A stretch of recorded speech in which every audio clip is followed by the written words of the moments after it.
Seria Sufletul din spatele măștii. Episodul 4. Masca perfecționistului.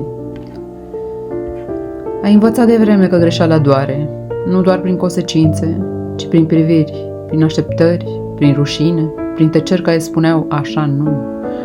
Așa ai învățat că trebuie să fii perfect, impecabil, de neatins, fără margini frânte.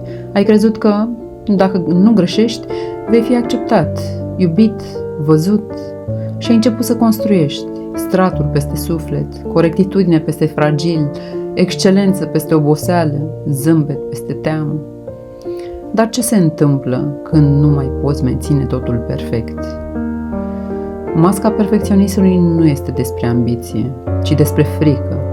Frica de a fi văzut în imperfecțiune, frica de a nu mai fi valoros dacă greșești, frica de a fi respins pentru că ești uman. Ea se formează când copilul interior a fost iubit doar dacă făcea totul cum trebuie, când greșeala era pedepsită, criticată sau ridiculizată, când reușita aducea atenție, iar vulnerabilitatea respingere.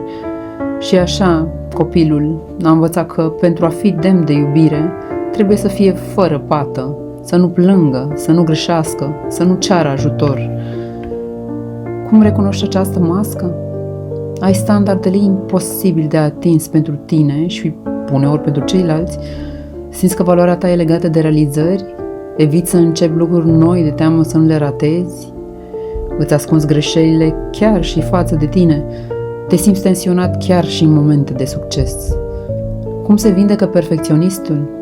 Adevărata vindecare vine când îți dai voie să greșești, când îți vorbești blând după o cădere, când înțelegi că imperfecțiunea ta este umanitatea ta, că iubirea reală nu e pentru ceea ce faci, ci pentru ceea ce ești. Sufletul nu vrea perfecțiune, vrea adevăr, vrea prezență, vrea să respire fără frică. Și o meditație în încheiere. Închide ochii și spune-ți: nu trebuie să fii impecabil ca să fii iubit.